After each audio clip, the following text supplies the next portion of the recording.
and we'll finally write it in a few weeks. Thank you for having covered those bases. Is that fine? Yes, sir. I first paint a background, I tell you a story, and then I link that story to what is being taught, and then I take your questions and do a Q&A. That is also part of the format. And then I cover your question to you. So I didn't use PowerPoint presentation because I was told that this would be an interactive session. So in an interactive session, the PowerPoint is and don't have to. And I used to use PowerPoints and others didn't know what it meant. It was about 25, 26 years back I used to use a PowerPoint. Others did not. But it's not, but just to virtue signal with a PowerPoint presentation is idiotic. If you need it, use it. If you don't. Just because you have a PowerPoint doesn't mean you have something smarter to say than somebody else. Nobody will tell us.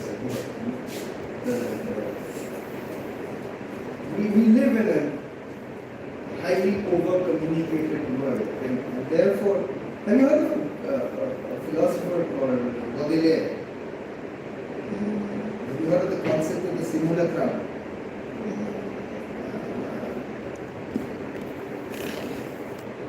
Very in absolute concise theory. This is compacting this much. It's like talking to you about the story of the universe in 3 minutes.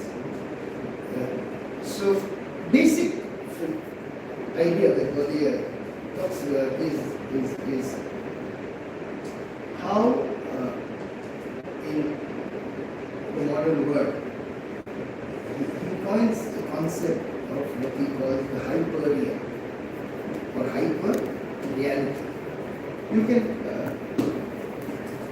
Google him, read that, very interesting. Essentially what he's saying is that the concept of reality itself is distorted. And he uses the famous example of McDonald's, huge elements. So where the symbol substitutes that which it represents. So that which is representing becomes more real in a sense than that which is being represented. In a very, very broad sense. You apply that to your modern context and you look at the world of social media and you look at Facebook, you look at Insta, whatever, threads, hundreds of other. So there are so many people who you know, but you don't know. You know them through social media. And what you know of them is not the real person, but what you know of that person through social media. It's a classic application of what he's saying.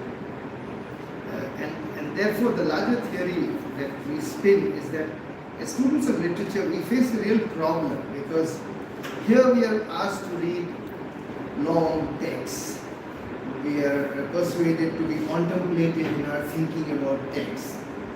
And yet our own cultural experience as young people like you is very different from the literature classroom. Because it's like having fast food outside and having ghar khana in the classroom, if I may say so. So that is a huge problem for you guys. You guys have very little.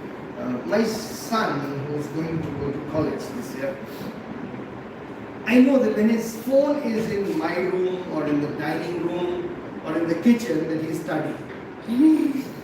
Because he knows that if the phone is next to him, he'll reach out. तो वो कहीं उसका phone मैं पूछता था you left it, you know why is it. So that's just the introductory note. It has nothing to do with the very moment. I just thought I'd share with you your anxiety. You didn't find the words to articulate that anxiety, so don't feel guilty. It's not your fault. It's a new word. I think the university will eventually learn. The university system will eventually learn to adapt to this new world. And you will have universities without classrooms. You will have students meeting in cafes through an app.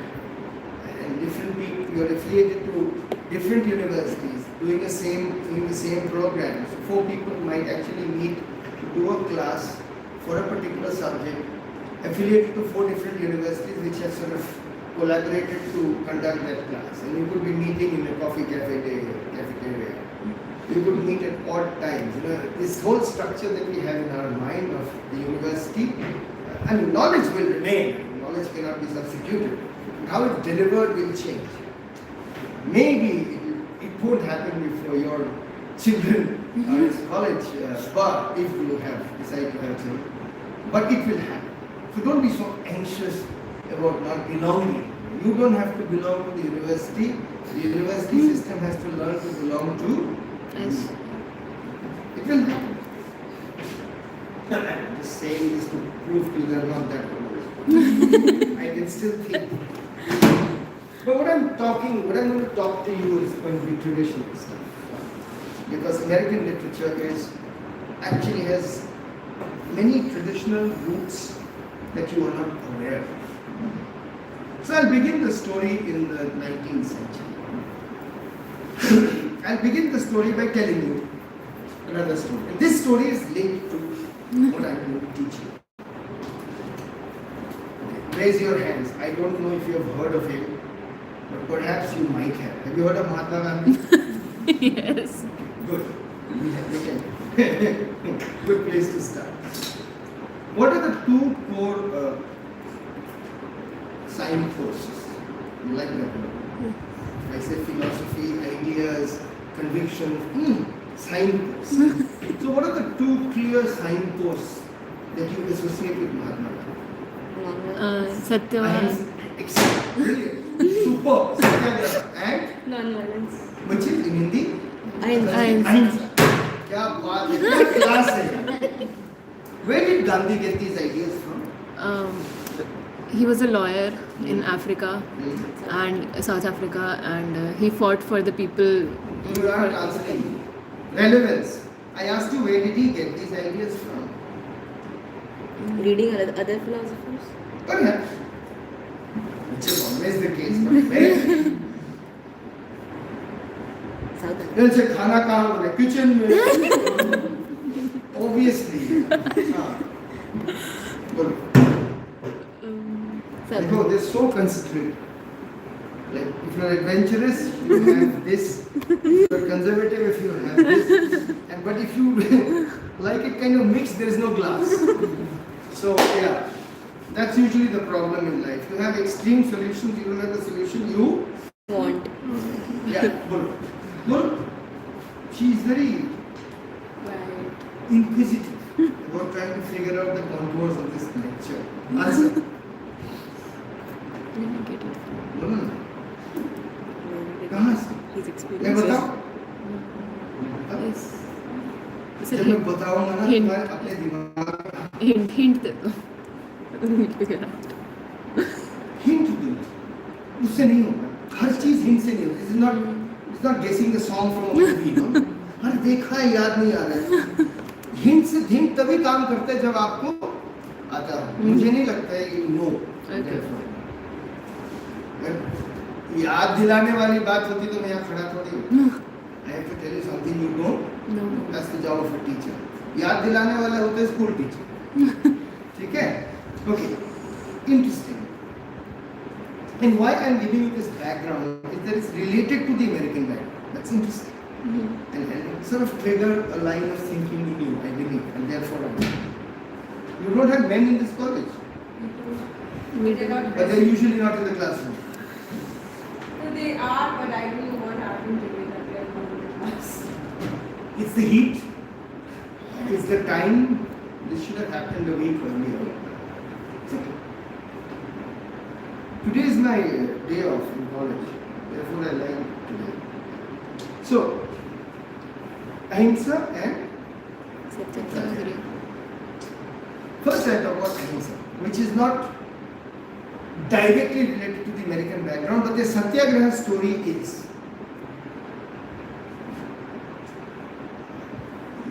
If you Google me and this fact, I have a chapter in a book on this, so you get the longer version of what I'm saying. give you the shorter version. Short version is this. How many of you are from the south of the country? How many of you are from Tamil Nadu, for example? Not a single student. Nobody. You don't. Are you familiar with the south of the Yes, country? we have friends. There's a place called Tamil Nadu. There was a philosopher many centuries ago who wrote a moral treatise. It's called the Tirupal. It's called Kuda. Kuda is different different moral philosophies. His name is Tiruvallur. Have you heard of him? Tiruvallur?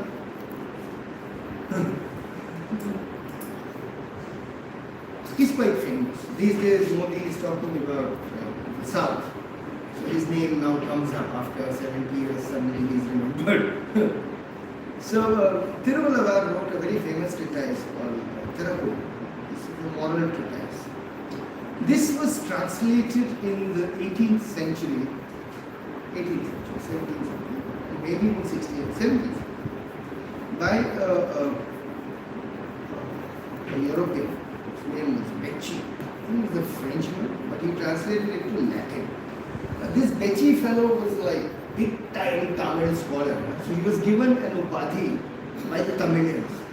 Like he was given a Tamil name because he was such a great scholar of the language. Tamil is a very ancient name. And he translates this Quran, which is a moral philosophy, and it goes to the West. And then it gets translated to various languages. It becomes quite a rage. And that's the beautiful part, you know, that people there were reading about Quran and you haven't even heard of Tiruvallur. Cut to the 19th century. How many of you have heard this Tagore-like figure who was a Russian novelist? What's his name? Tolstoy. Excellent. Very good. They've heard of Gandhi, they've heard of Tolstoy. Kya baat hai. Remarkable. So, they're not social media types. Huh? So, Tolstoy knew many languages. Did you know this? ये क्या नाम है? Prashmita. Huh? Prashmita. Prashmita. I haven't heard this name over. Prashmita. Good. तुम्हें थोड़ी बहुत intelligent है ना? हाँ. So Tolstoy knew many languages, including German. So Tolstoy, and by the way, if you do Russian novels and if you do the Russian sort of literature background of the 19th century, you'll find that Russians are very interested in German. Because Germany and German represents modernity for them in terms of European scientific modernity. So when Russia was transiting from, it's basically an agrarian society under the Tsars. So when Russia was industrializing and becoming modern, much of its scientific debt was owed to Germany because much of the technology was happening. So many of them knew German. If you've read Dostoevsky, if you've read, so you guys know this. So they knew German. Smart people, they knew a lot. So Tolstoy read Tiruvallur's translation of the Quran in German. Tolstoy had a friend, well, not a friend, but somebody he knew, whose name was Tarak Das, Bengali, from Kolkata. One of the radical nationalists. Early 20th century, radical nationalists. He went to America, mobilized a lot of opinion in America. Much of the American support, early American support for the Indian freedom struggle is due to the interventions of Tarak Das. Thanks. Thank you so much. God bless you. Shukriya. So, Tarak Das. Would you like some sugar? No, nothing. I was a little, I wanted to come early so I didn't brew my own coffee, but I have a coffee machine. It is So very would you expensive. like one more? Afterwards. I have this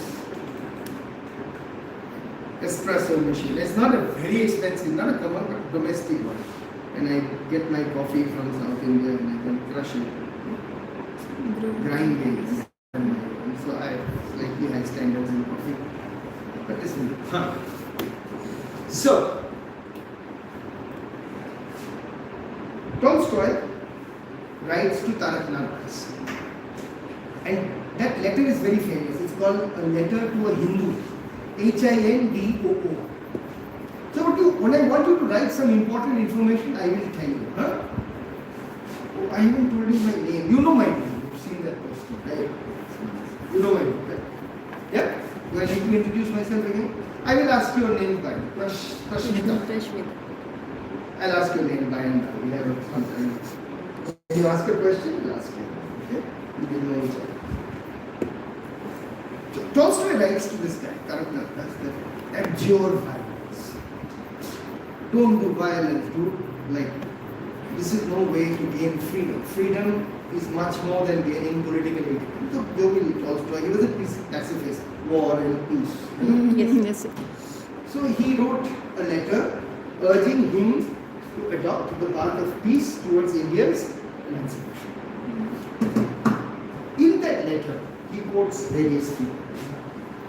But he also quotes the ancient text that he had read. And he quotes from Tiruvalluvar and mentions the concept of ahimsa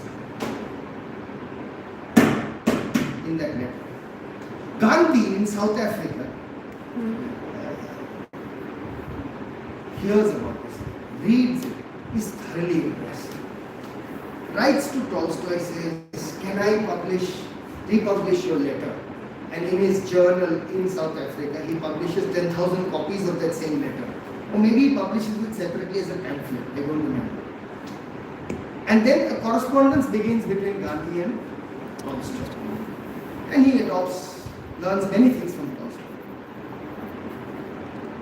But Gandhi, sitting in South Africa, doing his activism, practicing his law, discovers a concept which is ahimsa, embedded in the philosophy of an ancient Tamil philosopher, which is translated by some French priest or somebody into Latin in the 18th century, which gets retranslated to various 8 or 9, 10, whatever, European languages, of which a Russian aristocrat who is also a peace activist, who is also a very famous novelist, happens to read the German translation, uses it to write a letter to an Indian revolutionary in America, who he urges to adopt the pacifist path, which letter Gandhi happens to access and decides to republish and gets influenced by and is completely taken up by the idea of ahimsa. That's why I said, if I give a hint, you won't take it. That's how Gandhi accessed the concept of ahimsa. It's just beautiful. It's so beautiful that it's a tragedy that these days you are told to learn about weird stuff, about your world, about your culture, about your past. I don't know. I mean, don't do any science, maths, don't do all the difficult subjects now. Just be happy that 5,000 years ago somebody did it. उससे क्या फायदा होगा यार? 5,000 साल पहले जो भी किया होगा तुम्हें पढ़ना चाहिए ना. उसी का देन तो तभी होगा जब तुम अब पढ़ोगे. अब मैं यो हनी सिंह सुनूंगा, लेकिन तब तो पढ़ते थे ना. Okay, that's how Gandhi got hold of ahimsa. There's another concept. What does satyagraha mean? Self-rule. Sinful path. No. That's fun, but it's not satyagraha. Self-rule. No, satyagraha means. Excellent. What's your name? Sorry. Soumya. What do you say? Search for truth. No, not search. Half of it you got right. Paths of truth. Marg is the path of truth. Satyagraha is the marg of truth. Marg कहते हैं ना.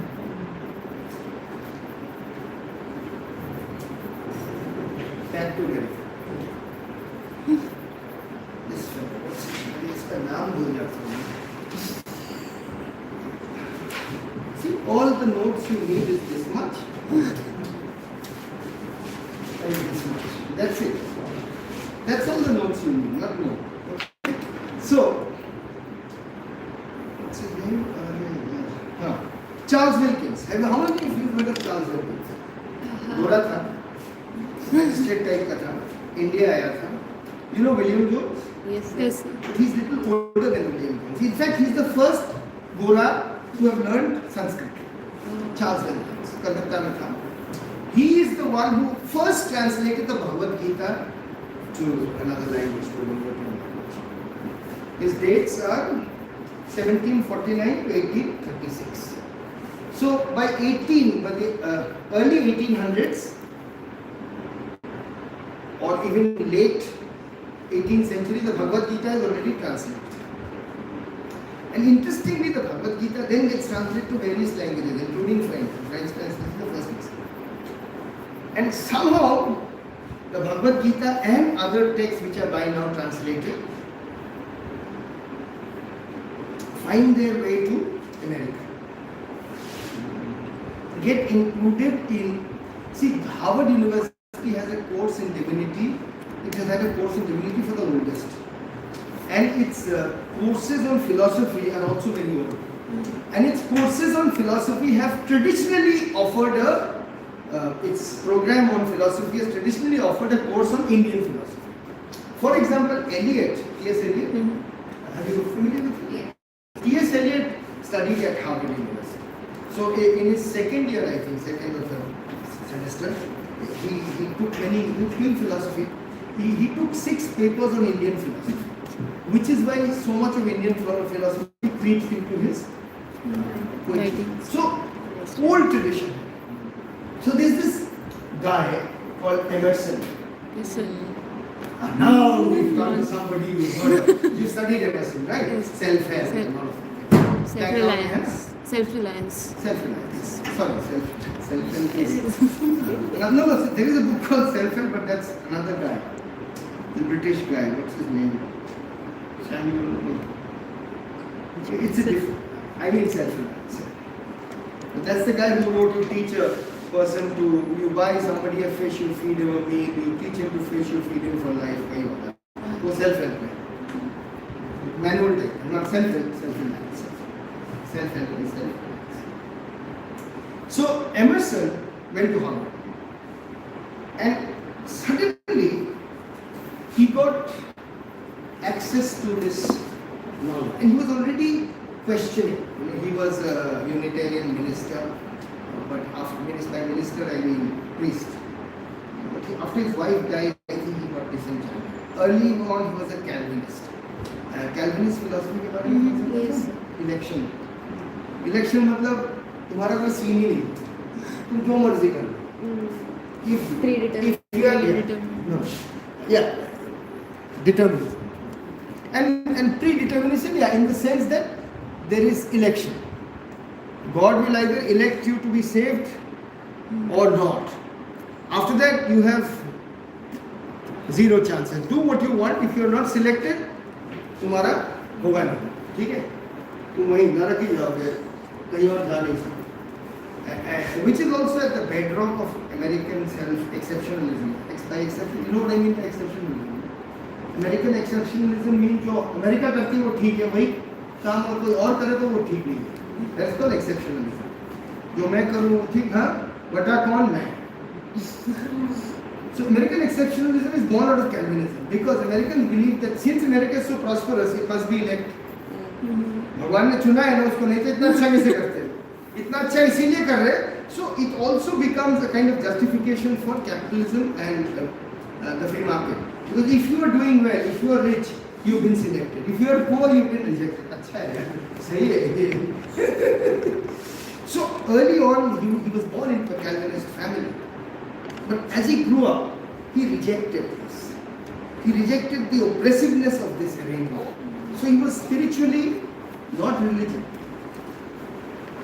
Not religion, but spiritual.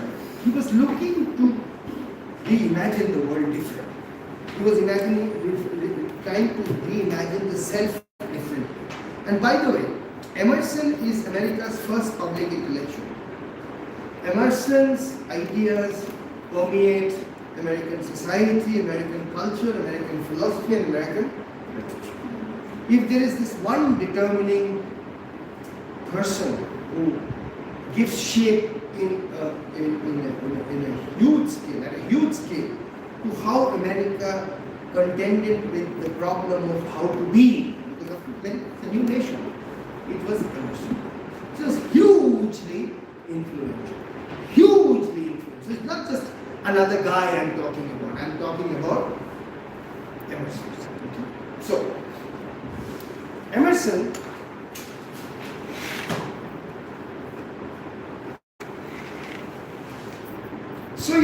Emerson also in a sense praises the early Puritans, not because of their religious philosophy, because they were kind of strict, but because of this concept of equality. Because when the Europeans left the shores of Europe to go to America, they did so because they wanted to escape the feudal, monarchical systems under which they existed. And once they came to America, they reimagined their society differently. Which is why democracy came naturally to Americans, because they believed in the fundamental equality of everyone. And Emerson liked this. He just instinctually liked this idea that the Puritans brought to America. And so, except that the Puritans were not so imaginative, and therefore, in a sense, they did not see that this new society could also have cultural implications. That it could experience a new renaissance, as it were. What was the shamanism? They were political. They were busy trying to organize life, organize society. There wasn't a cultural dimension to the kind of equality they brought in. But Emerson was able to employ this idea of equality and take it in the direction of culture, philosophy, literature, which is what he's contributing. So he borrows something from the Puritans, but he contributes something that the Puritans could not contribute. Okay. Then it's just by way of background again. So, the three cornerstones that Emerson is thinking about, and these keywords are very, very interesting, because these keywords will then give you a slight bridge to cross and actually understand the roots of American literature and its outworkings. Okay? Three keywords: individualism, idealism, and third, the divinity of nature. So who do you think influenced these people? Kant, Wordsworth, Coleridge, naturally, the German Romanticism, yeah, from which you get Schelling, Scheller, etc. You get the German idealism, and you have Kantian idealism as well. So you have Kant, Wordsworth, Coleridge, okay. Basically, the influence of the Romantics, the European Romantics, yeah. So you have individualism, idealism, and the divinity of nature, yeah. And from this philosophy sprang a natural opposition to three things, which is government, especially an oppressive government. And what does an oppressive government usually do? Where do you think a transcendentalist thinker would oppose the government? Because the government typically tries to what? Huh? Dictate. Not bad. What's your name? Anjali. Don't be nervous. Whatever. The best thing about being in a literature classroom and not in a math classroom is that you can't be wrong, as long as you can argue what you say. Yeah. Unlike maths. Yeah. So dictate, and therefore subdue the what it freedom and what does it do? Yes. What do you say? Subdue the freedom. Yes. Brilliant. Suppress It curbs your freedoms. So anyone who's deeply freedom loving, who's extremely individualistic, will never be appreciative of a strong, dominant, controlling, duties spouting government. Right.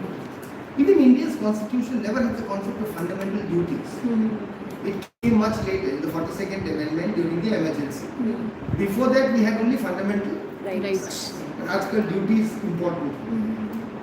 So there was a little bit of an incident at Ramjas in 2017. After that, I came on TV and there was this lawyer,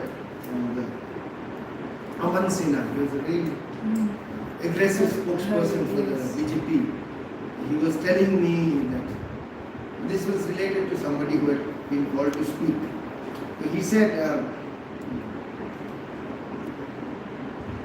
it is my right to point out your duties.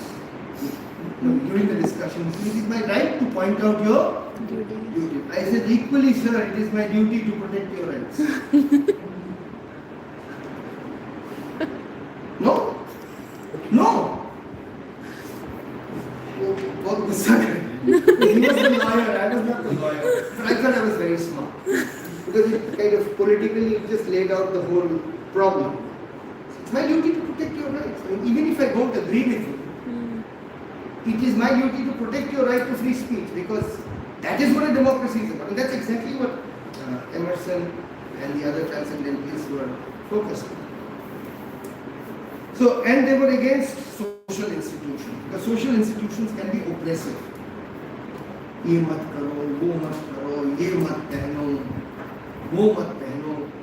And social institutions include religious institutions. Institutions are very enabling. I mean, imagine us without our constitution. What would protect us? Institutions also give you support. You want to study, you get a scholarship. You don't get a scholarship, you get a scholarship from an institution. You want a library, that's an institution. So institutions are not all bad. I mean, as long as they're democratic, they're just. I think institutions are part of the human desire to live collectively. So ऐसा नहीं कि हर चीज बुरा है. But institutions can also be oppressive. So that's the little calibration you need. I mean, how much autonomy does or should an institution have? It's too early for the next class. And of course, they were also against creeping industrialization. वो थोड़ा सा उस समय 19th century में, and they inherited this distrust of industrialization, I think, from the Romantics. Yes.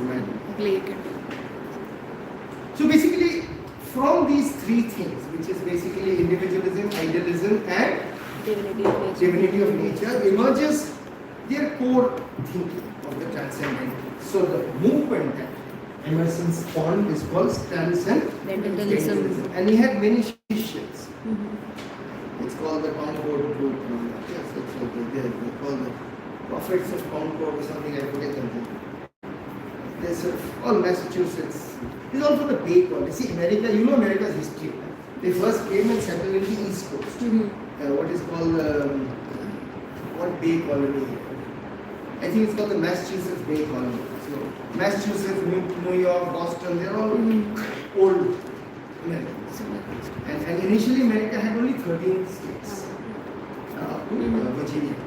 Virginia is named after the Virgin Queen Mary, Queen Elizabeth the First. Which is why the cigarettes you smoke, Will's Virginia, is because tobacco was grown in the state of Virginia and the black slaves obviously grew that tobacco. Yeah? And it was named after the Virgin Queen. So when someone smokes a cigarette and they're smoking Virginia tobacco, it's named after the Virgin Queen. Allegedly Virgin Queen. Yeah. So, yeah, what was Walter Raleigh doing? Go for his head cut off. Only that kind of jealousy can make somebody cut off your head. But that's another story. On going a pilgrimage, you've studied that, no? The first year? Yes, sir. Yes, sir. No, Canterbury. the what man's Any. pilgrimage? The blind man. Blind. No. Oh, hi! Morning. Good morning. Good morning. Warm welcome. How are you? I'm sorry we could not make sure a large audience. Yeah, it is But good. thank you so much that you could take the In Europe, this is a huge I crowd. know, it's- Yeah, there's 10 people, 7 people. Yeah, we have been Seminars. delegated to Europe now, so. Yeah. You relax. It's okay. Good. So, could the black coffee be arranged? Yeah. Great faculty. Yeah, and great students, I think. Very bright student. I think so, yeah. You think so? You already got a certificate. I'll be convinced by the end of the class. Catch you again. Yes, sure. Where were we? Some man's pilgrim. Walter ID. Hmm? Walter Right, ID. got it. Queen Elizabeth. So these 13 states, the America को imagine करो. Suppose this is America, the states, and this is the they were here. In 18, Sorry again. 10 students from the first year were coming. yeah, Middle of the day. yeah.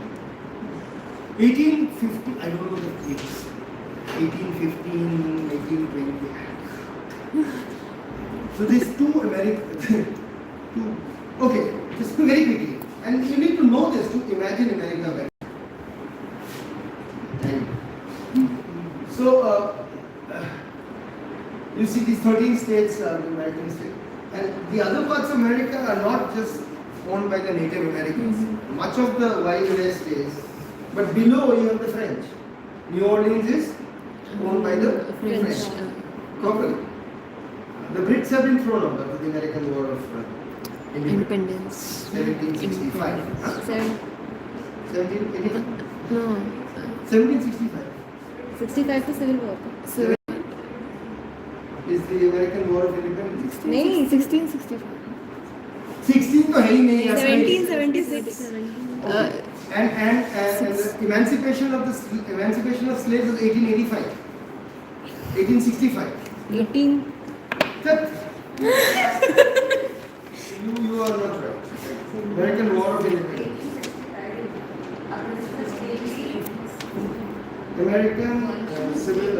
American War of Independence. 1775 to 1783. 75 to 83. And abolition of slavery is 1865. That I mean, 1865. So this has just happened. Come, this has just happened. Okay. So the first years. Yes. You look like third years, they look like second years. Come. Come. Sit. Welcome. We've just covered some ground already, but we haven't still come to Satyagraha. So they are in time. They're here at the right time. So this is very brilliant. It's a brilliant story. You should listen to it. And I'm telling you this story because I just want you to reimagine America. You imagine America through your social media reality, and that is not America.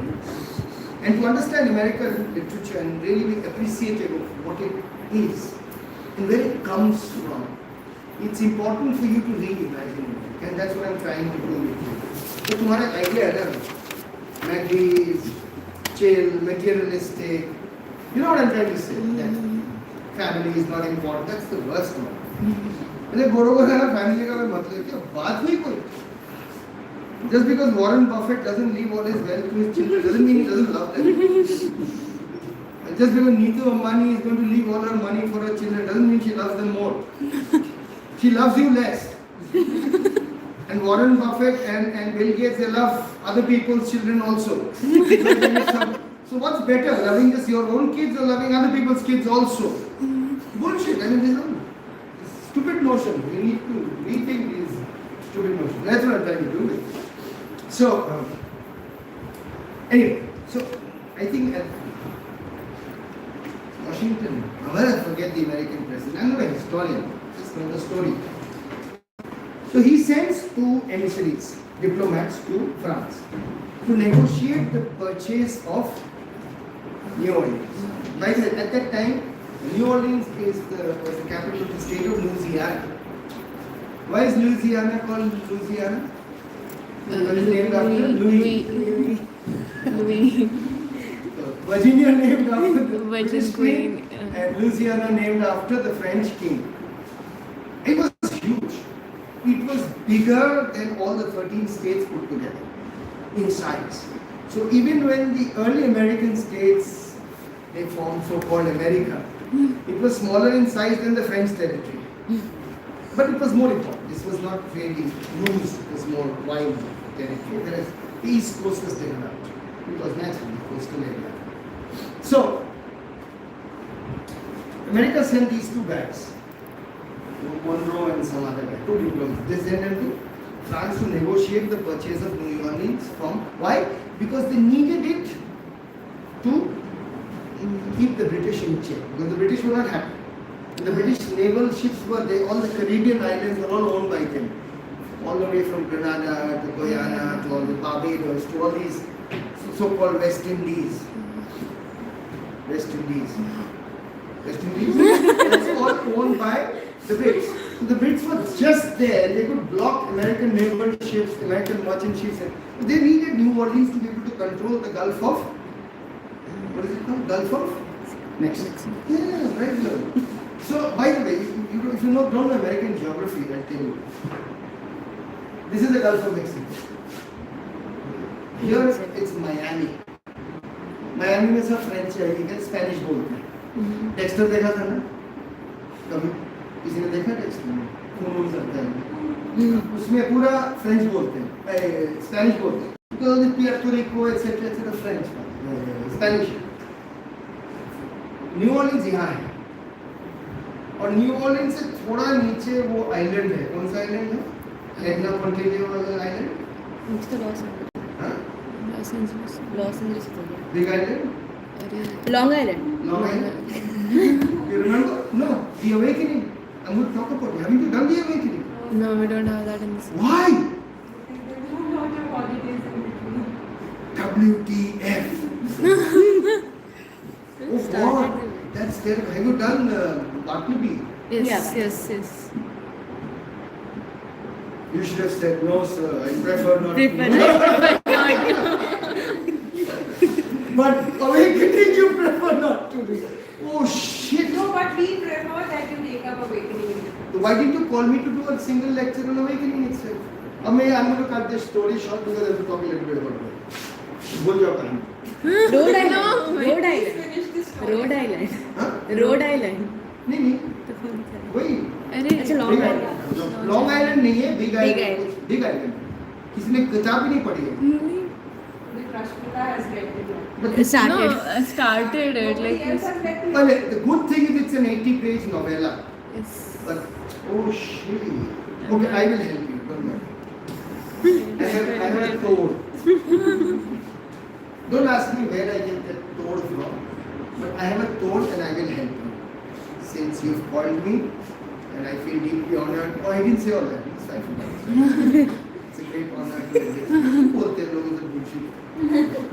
हाँ, अगर I might take 5-10 minutes extra later. मैं आपको क्या पार कर देना पार कर. So let me complete the story.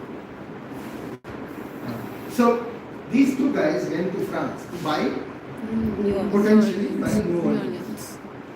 बातें होती रही 2 महीने तक चपड़ बातें होती रही कि बात नहीं बनी.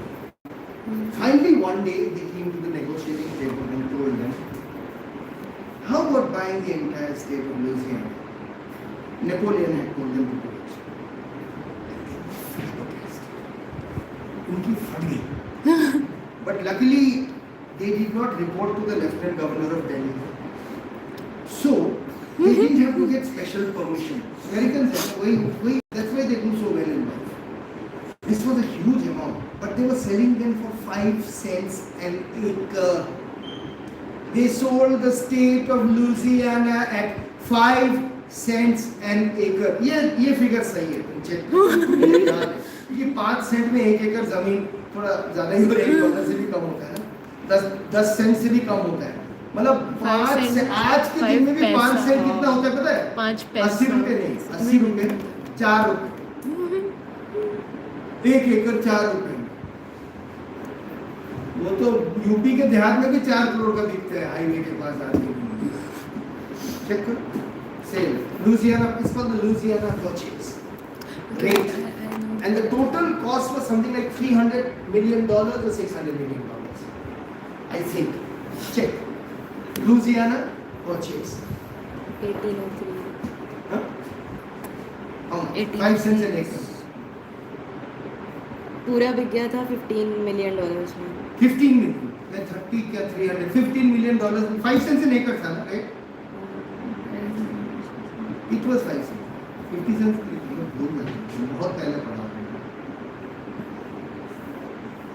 15 million. कोई बात नहीं, होगा 5 cents an acre होगा. $15 million and they didn't have any authorization. They had been just told कि 4 cents an acre. 4 cents. ज़्यादा बोल रहे. So actually I think it's 5 cents. This is internet information. मेरा information थोड़ा किताब से है. Government archives. National 3 cents per acre. अरे बाप रे, तो ये भी ध्यान रखो. So whatever, $15 million total. Yes, sale. yes. So maybe the area is disputed. I didn't read this before the lecture. I'm just talking from memory, so this is good enough. So, but it's important to also know the facts, and that's why I encourage students to check on their own. They were flabbergasted. They did, and वो Telegram वगैरह नहीं थे, वो ship से जाते वापस आते बहुत महीने लगते. Decided हम कमिट करते हैं, देखी जाएगी. They were मतलब Indian bureaucrats होते कभी नहीं करते. Without sanction, $15 million back then, early 19th century, 1820s, 18, $15 million is a huge sum of money. Huge sum of money. You can't do it, but they did it. And Napoleon, when he signed that document, you know what he said? Famous words. Napoleon said, with this sign of this pen, with this signature, I have forever ended British naval supremacy over the world. Basically, that signature announced that Britain over, welcome. That's that critical moment when America takes the first steps towards becoming the most powerful country in the world. It replaces that Napoleon, that one sail changes the whole equation because it more than doubles the area of. And after Louisiana, the frontier kicks in because then they can move. And by 1892, they've hit the shores of the Pacific. They've reached California when the frontier is closed. The frontier की एक और मेरी कभी आप बुलाइएगा बाद में आपको lecture दे सकता हूँ. मेरा एक पेपर है इसका popular culture and frontier, but I'm not going to do that. Let's close that discussion. So then America becomes that powerful, and this is very important to imagine how this America has this kind of a duality. On the one hand, it's this powerful military nation. This story tells you about it now. And how the frontier then keeps moving. Like this, like this, like this. In fact, in 1892, there is an American historian called Frederick Jackson Turner, who comes up with a hypothesis, and it's called the Turner hypothesis, where he says America's greatness comes from the frontier. So, and what determines America is the frontier, the push from east to west, and not the divide between north and south, because the Civil War had just been fought. So he wants to change the narrative, like white people's narrative, from north-south conflict to east-west expansion. And that's the story of the frontier. Very important. In novel after novel, of poetry after poetry, so many texts, you will have one or the other interpretation of the idea of the frontier and the American dream. So when you do they have this, what is that play? हाँ ठीक है, ये नहीं चाहिए. Okay, thank you. So what is that play they have? The Glass Menagerie. Not this sense. Under NAP they do not have that. Oh, they don't have any Tennessee elements. No, none of Tennessee's. They don't have Death of a Salesman. They don't have. No. CBCS has studied. Actually, you don't have any novel or any text that actually talks about the frontier explicitly. Even Huckleberry Finn. Have you done Huckleberry Finn? Have you read the book? Novel? No. At the end, Huck Finn says, "I'm going to light out for the frontier." He doesn't like civilized people, civilization. He thinks the pure. Have you heard of Last of the Mohicans? Have you heard of Natty Bumppo? Have you heard of James Fenimore Cooper? The Pioneers. Last of the Mohicans is a famous movie called Last of the Mohicans. Have you heard of what's that? Hester Prynne. What's that novel called? What's the Scarlet Letter? They don't have. No, but who's the writer? Author. Hawthorne's Scarlet Letter. No? So they don't have this anything at all. Yeah, Moby Dick. All these are concepts of the frontier. The concept of the frontier also is breaching the unknown. Even Star Trek has a concept of the frontier. These are the voyages of the Starship Enterprise. Its mission to go where no man has gone before, to explore new worlds, to explore new planets, and to explore new frontiers. Frontier is the edge of everything. To go beyond the frontier, conceptually, is to explore that which has not been explored. That is so fundamentally definitive of what the American is. Even the American cop, seen cop movies? So what will happen is, there will be this cop who doesn't follow rules. Yes. And the captain will upbraid him all the time. Very bad. Next time I'll have your badge. I'll have your badge on my table.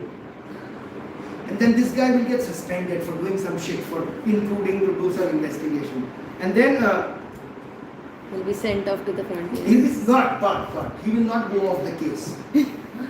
He'll break rules to investigate the case, use his own money and shit. And finally he'll crack the case.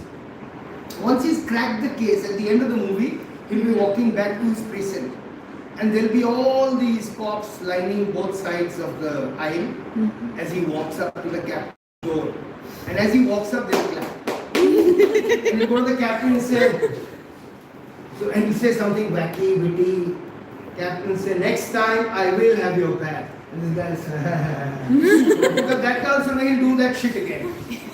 So this is this very schizophrenic concept of individualism. Meaning a very strong set of rules which are very strictly imposed, and yet the person who breaks those rules is also lauded. So if you want to be really somebody in society, you're somebody who will not play by the rules. And yet if you don't play by the rules in America, the state will pounce on you. It's very funny kind of a thing. It comes from 19th century psychology. It comes from this idea of the frontier. These and all other American quirks are embedded in its history. That's the point I'm trying to make. So sociologically, anthropologically, culturally, politically, you need to mine and investigate the background to understand contemporary behavior. That's the interesting thing. When you go to beat poetry, these guys who came to India, did Debraj, Allen Ginsberg, and you go to Gary Snyder, who was an American poet, or Lawrence Ferlinghetti, on the road doing hippie nonsense, Hare Rama, Hare Krishna, ISKCON, Woodstock. All of that is part of an embedded. This whole Woodstock hippie culture comes from Emerson. They didn't suddenly discover India, man. India was already embedded. And when the right wing became very powerful, when the FBI became very powerful during Vietnam, they see America doing shit all over the world, the youth rebel against it. But they rediscovered their older saints like Emerson's and Whitman's and others from the 19th century. It's not just sudden. I can't encapsulate that entire history in a single lecture, but that's the story I'm trying to build. Now we come back to Sarkozy. अहिंसा तो बता दी, उनको बाद में बता देना first over a cup of coffee. सत्याग्रह कहाँ से आया? Emerson and so deeply they were reading Vedantic philosophy, they were reading the Upanishads, they were reading the Gita very, very close. They had study groups who would actually talk about these philosophies. They were also reading Buddhist philosophy. Some Zen, some Confucianism, some Buddhism, and much of Hindu philosophy. Just imagine 1820s, 30s, 40s, these Americans in Massachusetts, like reimagining their own Christian universe through Eastern philosophy. It's just fascinating. और वो America है यार, मतलब क्या है, मतलब तुम क्या समझते हो और क्या सोचते हो और एक्चुअली क्या है इसके. It's weird. It's actually weird. I mean, some other country you can understand, but America, hello. So this idea of Satyagraha, true path, was very integral to their absorption of Eastern philosophy. I won't get into the detail which text, etc., but it was. And one of the people who, one of his chelas, contemporary chelas, not very much younger but younger, was a guy called Henry David Thoreau. Thorough. Oh, wow. You have thorough knowledge of sorry, that one. He was also very radical, and he was very radical about government. He found government and society to be oppressive. So he did an experiment. Yes, Walden experiment. Walden. He's hogging the floor. He's like Virat Kohli, no?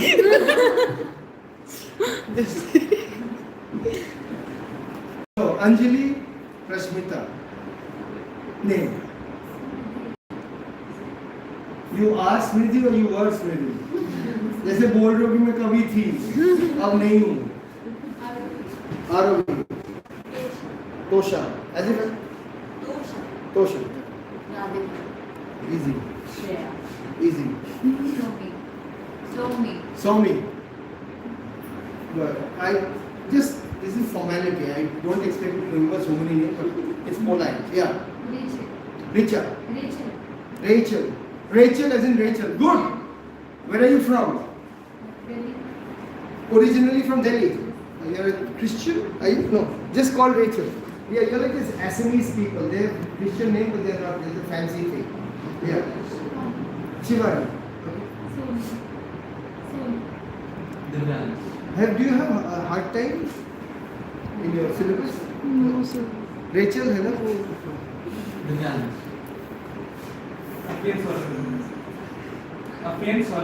Solomon. He is definitely Christian. Are you from UP or where? No, I'm from Tamil Nadu. Yeah. Because you have a lot of Christians from UP. So I was not going to be adventurous and say, thank God I didn't say Kerala. So Tamil Nadu, have you heard of somebody called Tiruvallur? He's not even a Hindu, and he knows. You know the Quran? Tiruvallur? You know that. Where did Gandhi get his concept of ahimsa from? Yeah. But where did he get it from? From whom? So he knows. So finally you should have come earlier. When I asked this question, they're blank. So I'm not guessing. It's contemporary knowledge among people who know. He got his concept of ahimsa from South India. From a Madrasi. Okay? Tamilians are called Madrasi. Yeah. Kumpu. You play sport? Bhumika. Sona. First year. See ya. My daughter was about to be named this because there is a Sri Lankan writer whose name is Sia or something. No? There's an author. Or there's a character in a novel that I think my wife liked. And either it's the name of the novel because I remember very clearly. And she was about to be called Sia. I also love the novel, except that I said, oh, that was Sia. Yeah.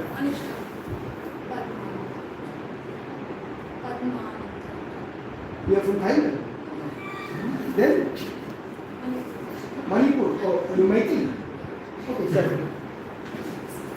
But that kind of a name I have not heard. Are you Vishnupuri? No, Maithili. Yeah. So Padma is your name, right? Fair enough. But I haven't heard Padma as a Manipuri name. I am from Shillong, so don't think I don't know. I have many Manipuri friends. I know about tribalism.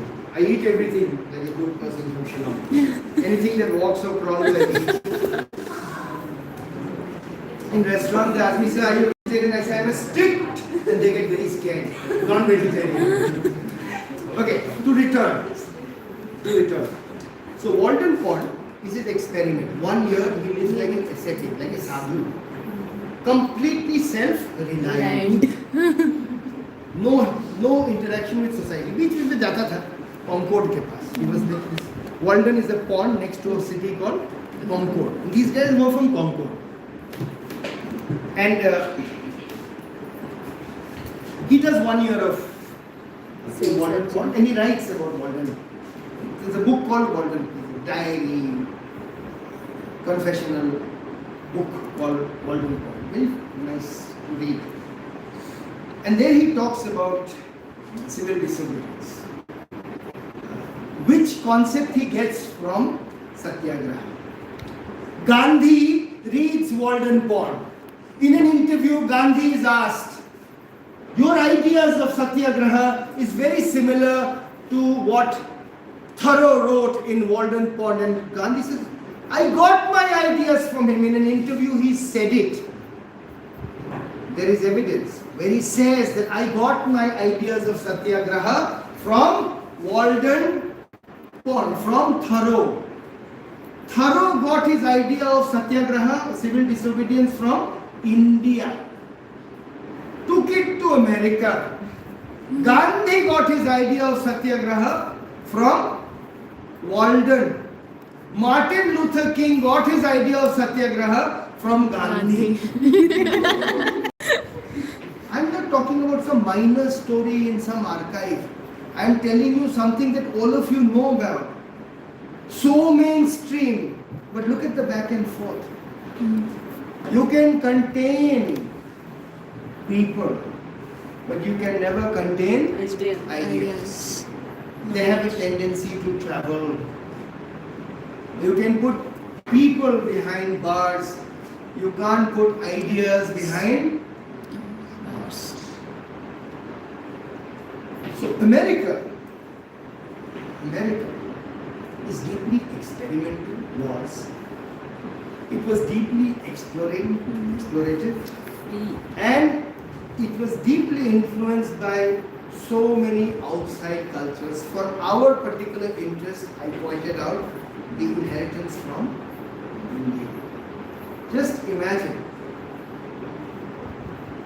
Gandhi getting ahimsa from Tolstoy, i.e. Russia, who gets it from the south of India, from Tiruvallur. Gandhi gets his Satyagraha from America through Thoreau, who is influenced by the Transcendentalist movement, which movement is itself influenced by Eastern philosophy. Incredible. And I'm not even talking about some, deeply research, वो research करके ढूंढते नहीं है कुछ अजीब सी बात. ये अजीब बात नहीं, मेन स्ट्रीम है वो. ये कोई ऐसी बात नहीं कि तुम भी नहीं एक्सप्लोर कर सकते. खोल के पढ़ते तो तुम्हें पता चल जाता मेरे time. So that chapter I wrote talks about this, plus a little more. Tagore also. It's a chapter on the East influencing West and West. That these are not mutually exclusive. That there has been a cultural exchange across different categories of musical and philosophical. So you can read it. Google my name, you'll find this. It's published in a book, but it's also available otherwise. Just do these keywords, you'll find it. Okay. So to return. This is a very long introduction, but this is actually the first part. Right. The second part, what I'm going to do is the second part, I'm going to actually crush a little bit because you haven't done the awakening. So what I'll do is I'll begin with the awakening. Okay. First I'll give a very quick wrap of your syllabus and to define what it is, and then I'll talk a little bit about awakening and give you some signposts and like I said, help you. So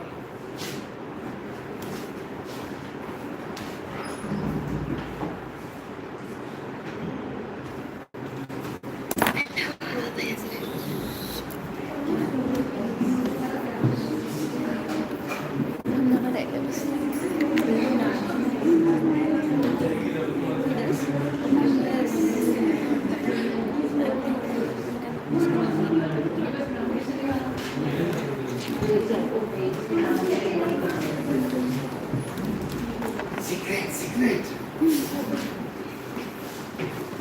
Okay.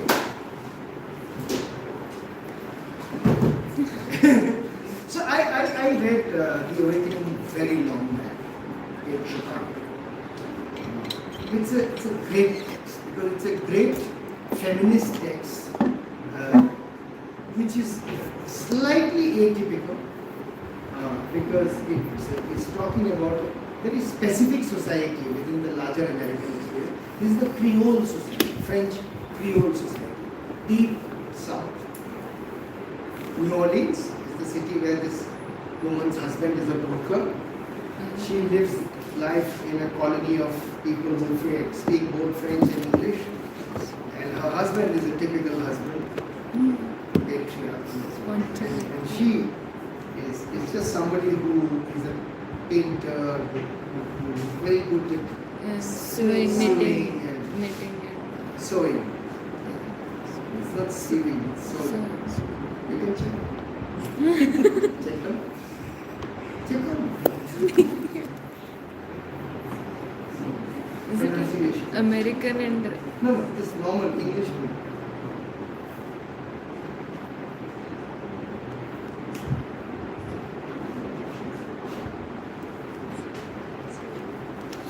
British is sewing? It's not sewing. It is American is sewing. American is sewing. British is sewing.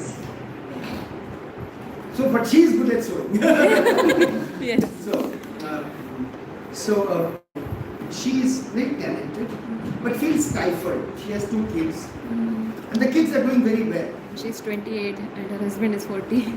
And she's doing very well with her children also, because her children are very independent. But her husband keeps telling her that you break along.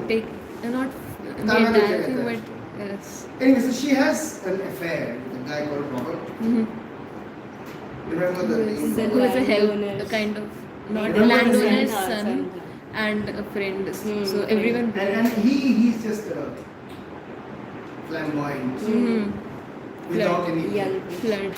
flirt, and without much depth. So he just goes away. And at the end, and now that there's no spoiler alert because you can read it anyway.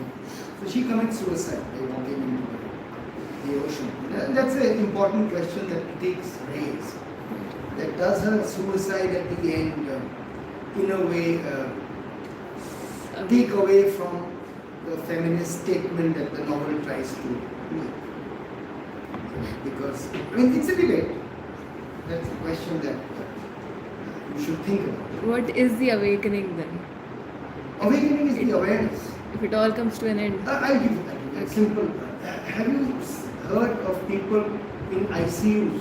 Yes. And what mantra do the people japo when they are in ICU? Hoping that they will be.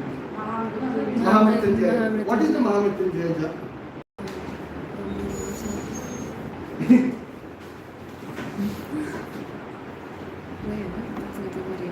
Do you know the words?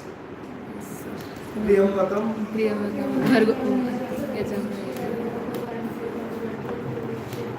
Mokshaya? Amamritam. What does it mean? Tell me, what does it mean? The last words are the key. What does it mean? What does it mean? What does the mantra mean? Shiv ji के मंदिर में होता है ये महामृत्युंजय. What is it? Is it to conquer death? No, but to be released from the cycle of birth and death. तो वो वाले वो ICU में जो है वो तो फिर शिव जी का दया हुआ तो उसको तो तुरंत ले जाएंगे, मोक्ष दे देंगे. उसको बचाने के लिए थोड़ी होता है. तो तुम्हारी क्वेश्चन का आंसर यही है. Death and life aren't the most fundamental battles in the world. The tragic experience is not because somebody died. The tragic experience precedes the outcome. The tragic experience is in the fall. You've done tragedy. Yes, right? sir. If someone who is otherwise noble and but has a fatal flaw, which is the hamartia, often hubris, which is pride, does something out of poor judgment, takes a wrong decision, and then faces the consequences. And there is anagnosis and peripetia, which is recognition and reversal. The reversal of the fortunes is the tragic moment, right? Not his death. तो हम बोलते हैं अरे यार पूरे family highway में मर गए यार क्या ट्रेजेडी है. वो ट्रेजेडी नहीं है. वो बहुत ही दुखद एक घटना है जिसके लिए हम शोक मनाते हैं, मगर वो ट्रेजिडी नहीं है. So therefore don't equate all the fundamental knowledge and greatness of the human experience with life and death. Much of what happens is in between. Right. These are two events that we have zero control over. Yeah? And when we are born, we are unaware. When we are dead, we don't know when. So forget these events. So Edna Pontelius's death is a problem because it is not a solution, but it doesn't negate her rebellion. You can argue it whichever way you want. So she commits suicide. So in between there are a few characters who are very important in their own Adele. way. Adele The is music, one. the music is Miser. What's up, Mark? Adele, wait. What's Mike? M से शुरू होता है जो piano play करती है. अरे नहीं Miss. wait Okay, whatever. Adele is the other very fashionable. Mademoiselle Reese.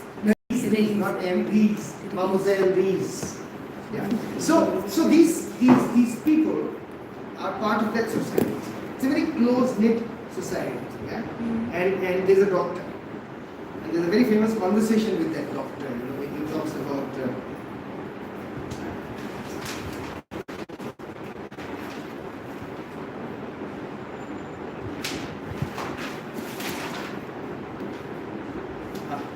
The trouble is, cites the doctor, grasping her meaning intuitively, that youth is given up to illusions. It seems to be a provision of nature, a decoy to secure mothers for the race. Illusion with romance.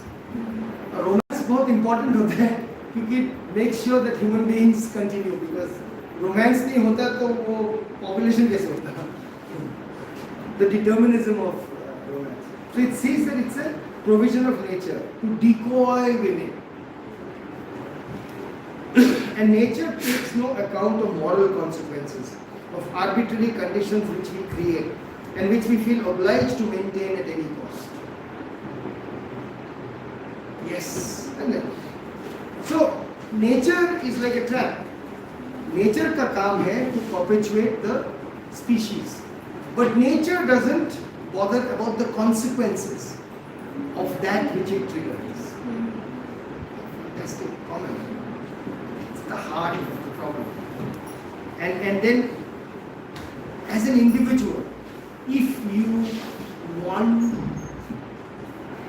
to experience so many things, who's to say what is right and what is wrong? And at that point in time in American history, in American cultural history, in American literary history, for Kate Chopin to make this powerful, liberating comment about a woman's choices of a hardcore, middle-class granny who feels completely thwarted and unloved by an insensitive husband, and then she has this affair and she's.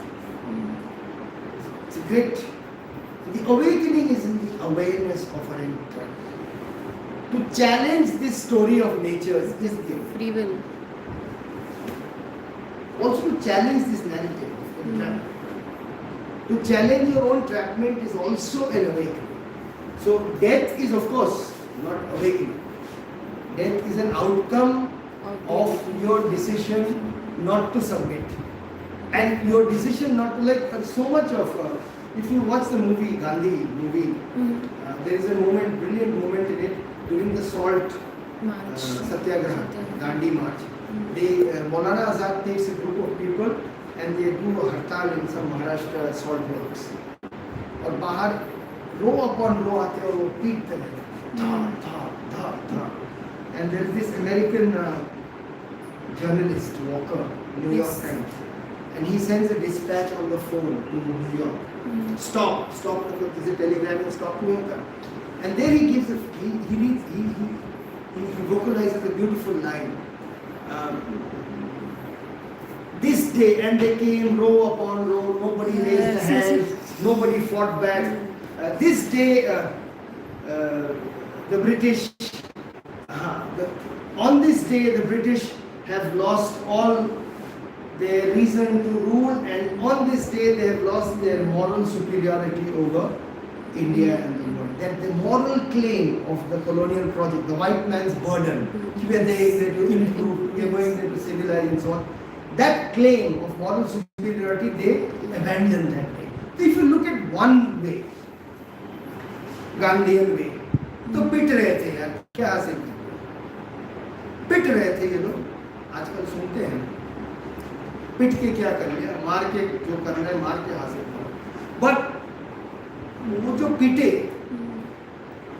just by being non-violent, they gained the moral superiority. And moral superiority is really winning the real battle. Because that turned the whole world against the British. After that dispatch, उस new York times में जो वो article छपा था, उसका gargantuan impact था, by the way. And after that, Gandhi goes, the next time he goes to India, I think, उसमें गया था शायद, पता नहीं गया नहीं. The reception was brilliant. Just people went mad because they just so identified with the Indian cause. So likewise, just she dies, but her protest is, and sometimes many of these Jain priests and munis, they choose to do it's not hartal, but it's just they choose to die by starvation. It's a penance. So don't look at this death, it's very noble. So in that sense, this debate is a very rich debate about Regna continuing. Robert the full-on idiot. बहुत ज़्यादा. First page से.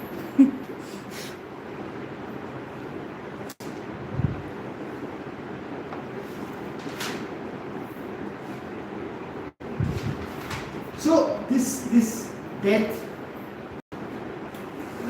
is a critical moment. Yeah? It's also It's a feminist question, but it also brings into question the title of the story, Awakening. Why is it called the? There you have to sort of, in a sense. I mean, I don't know how you will do it. कौन मतलब कर लेगा ना extra classes लेकर? Yes. कौन आप पढ़ा रहे हो ना? Yes, we're doing the extra classes, so we cover that. Fantastic. So you cover all these topics. Awakening, concept of awakening. Is the death an anti-feminist statement? And the death of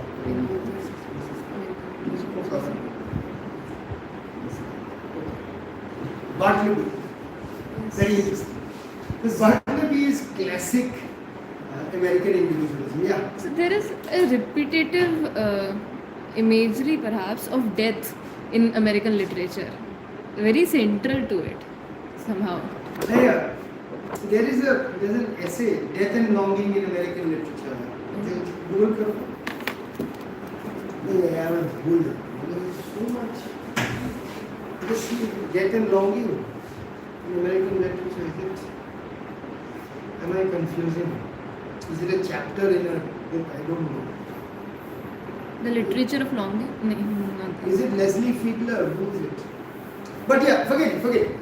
Love and Death. Huh? Love and Death by Leslie Fiedler. In American literature, right? Yes, in American, in the American novel.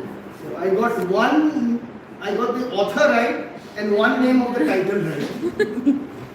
Leslie Fiedler याद आ गया ना उसने मुझे. Sorry. Love and Death. एकदम total Hindi picture. और क्या चाहिए मतलब? Love and Death. मुझे हिंदी पिक्चर में डेथ नहीं होता. Very close to death with the villain and all that, but never death. With 8 bullets. Love and living. Yeah. Love and शादी in हिंदी में. शादी जरूरी होता है. Okay. So why this picture, this concept of death? Yeah, it's very true if you think of Ahab, if you think of these great novels, Yes. Moby Dick. Great. I think it's three things actually. One is testing the limits. And the ultimate limit to all human experience is death. And people do it. Doctors get into this, they take anesthesia and they become dead for a few minutes. They will rush up type of nasha washa hota hai. Others, like when you do drugs and stuff like that, you are testing the limits of your consciousness. When you do dangerous shit like mountain biking or bungee jumping or mountaineering or you do mountaineering without a line, people do it. Single climbers, people rock climbing. You like mountaineering, but you like danger. Ah! Yeah, it's people do it because to know that you can die is exhilarating. And I think Americans are always trying to test the limit. So one reason is that. The other is death has a permanently embedded idea of limit, of not belonging. Because death is ultimately, what is the ultimate rebellion? Is death. Because you can do whatever you want to me.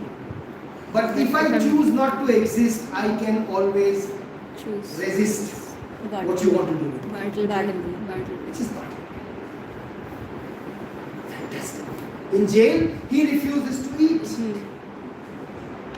I have a very, very strong suspicion Bartleby का character भी वो Buddhist philosophy से inspired है. Jain और Buddhist philosophies through the transcendentalists. Melville is of course very, very interested in transcendentalism.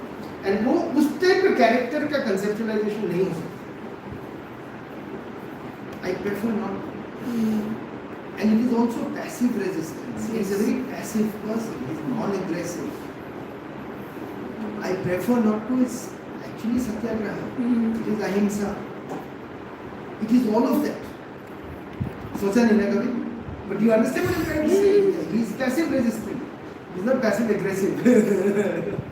वो relationship में होता है. It's a very popular word among लोग. You being passive aggressive.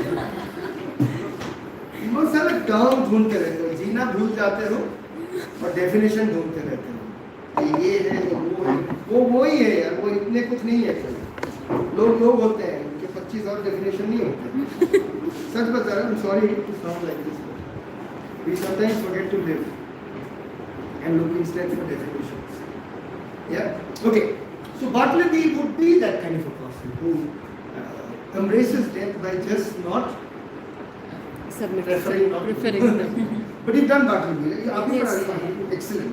हो गया ना? So Bartleby में Bartleby is important, but so are the other two clubs. Very interesting. And Stubbs, no? Stubbs is that. Ginger. Why, no? What's his Ginger name? nut And ginger nut, nippers. nippers and Turkey. Turkey. Turkey.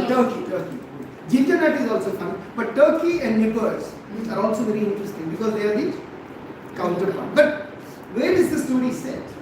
Manhattan. What America is? This is the heart of America. Yeah, in the heart of America has, and this is also the America of commerce, the America of business, the America of progress. Wall Street. Capital. Where Bartleby prefers Not against capitalistic. against just society. Society. Yeah? I mean, just and his employer, the lawyer. You know how the story is structured. Yes. Right? He's like his psychological double. Slowly you realize that Bartleby is just an extension of the narrator. He's also the narrator. Now, his employer is the narrator, is the senior lawyer. He is like, and when he comes back and he sees this has happened, he has not vacated the office, he's therefore been arrested, and he's therefore in jail. वही है ना story? बहुत clever. So he tries to help him because he experiences in Bartleby his alter ego, that which he cannot be but is embedded in him. So that alter ego is at the heart of the American consciousness.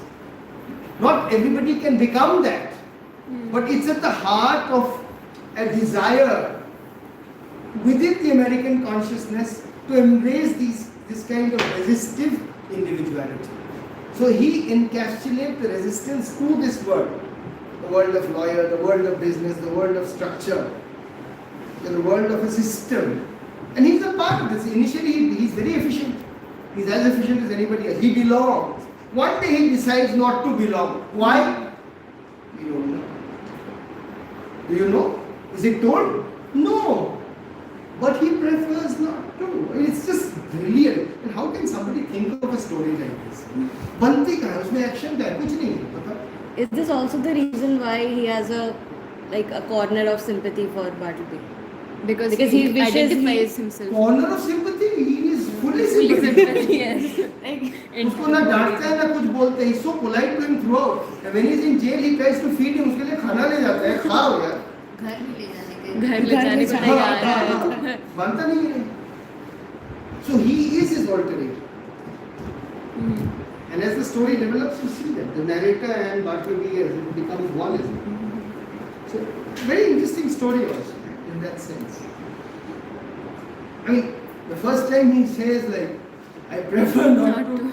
He is like aghast. You prefer not to? Hello. I mean, have you gone crazy? And imagine तुम like office में काम करती हो ना, तो तुम्हें 1.5 लाख रुपए देते हैं पर मंथ, और तुम्हारी बॉस, तुम्हारी बॉस भी पॉलिटिकली करेक्ट तुम्हें कहती है दे, अबे ही भी तो नहीं बोल सकता है, प्रोनाउन वो डिफाइन करेगा. मैं बता तो मैं पेड़ हूँ तो मैं पेड़ हूँ, तुम्हें मुझे नेचर लवर बोलना पड़ेगा, नहीं तो मैं ऑफेंस लूंगा. I am very liberal but I hate, I don't go as far as woke sensibilities irritates me. It's very American. It's very Indian also now. Indian भरे पड़े हैं. Ideas हमेशा propagate. हर चीज में तुम लोग, I mean, even my students, so many problems. Half the time they feel violated. They always taking offense. Somebody is always giving them offense. And trauma. I am traumatized. I was shitting and an ant crawled on my in front of the WC. I felt so traumatized. किसी ने तुमको बोला, मैंने तुमको बोला कि ढंग से पढ़ो नहीं तो अच्छे नंबर नहीं आएगा. Sir, you have violated my equanimity. To be violated, है ना, ये keywords है यार. All the time you are being traumatized, violated, offended, पता नहीं क्या है. This kind of victimhood is not so good, because victimhood brings privileges, because this world belongs to victims, in a sense, and rightly so. I mean, if you are truly victimized, you should be protected. But when you employ the language of victimhood to feel secure, that till I am at the margins I can't be secure, is also nonsense. I mean, no, I mean, life brings challenges here, and you have to be able to address them. Nothing wrong with doing that. Hey, but to return to you, your boss tells you, ये काम कर देना, शाम तक ना मुझे वो report चाहिए. Sorry man, I can't do it. बोले why? Pink slip कहाँ है? Can you do that? Imagine the guts of the employer doesn't see red. The employer is deeply empathetic because he actually is intrigued. It's a question that entire societies, entire cultures want to ask, but nobody can. And what will be done? Can you not do something because you prefer not to? You can't. Most times you can't. You're all the time doing things that you prefer not to do. So think of the courage, think of the heroism, think of the absolute glamour and sheer flamboyance almost, the charisma of somebody who can say, I prefer not. And yet, is he charismatic? Is he flamboyant? Is he heroic? Is there an ounce of greatness in that man? No. Nothing. He is a nondescript. You will not even notice him if you go past him. And yet, he is heroic.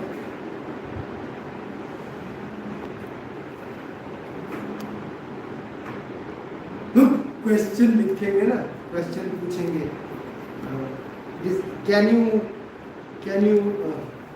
Can you explain why Bartleby refuses to do work in your whatever, तुम वहाँ लिखना. I can, but I prefer not to.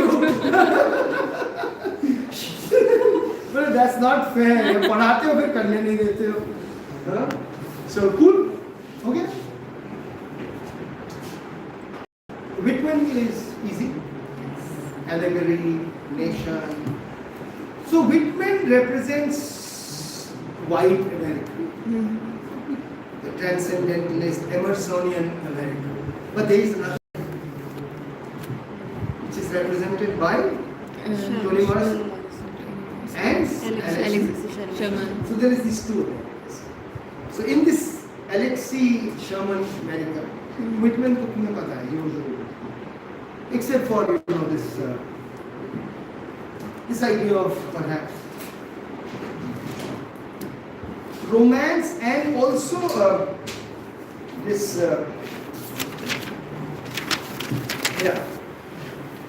nation's history, etc. And so unfortunately NEP prescribes only 68 lines in a poem which is 280 pages, a line, which is Passage to India. Passage. Oh, Captain is easy. But Passage to India has some fundamental background underlying, which I have just given you for you to explore. Why Whitman, India, what it means. This whole idea of referring to India's past wisdom, etc., it comes from its transcendentalist. It was deeply influenced by it. The fully. दाढ़ी वाड़ी भी रखता है. So Emerson को ऐसे खास दाढ़ी नहीं करता. But Whitman has a long दाढ़ी. All these great poets have दाढ़ीs. Debraj, Whitman, and I love Whitman. I mean, if you really read Whitman's poetry, it's just exhilarating. Song of Myself, and you find a lot of Eastern philosophy in Whitman's writing. वो जो अपने आप को हर चीज में देखता है और हर चीज में अपने आप को देखता है, it is so Eastern. आप जब किसी से मिलते हैं, अंकल आंटी आते हैं आपके घर, बुआ फूफा जी आते हैं, उनको क्या करते हैं? नमस्ते. ऐसे करते हैं? नमस्ते का मतलब क्या है?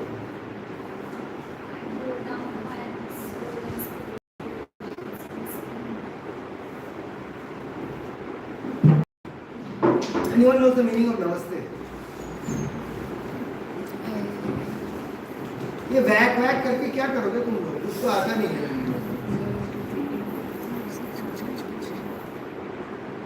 टी और कॉफी? बोले नहीं. Yeah, what does namaste mean?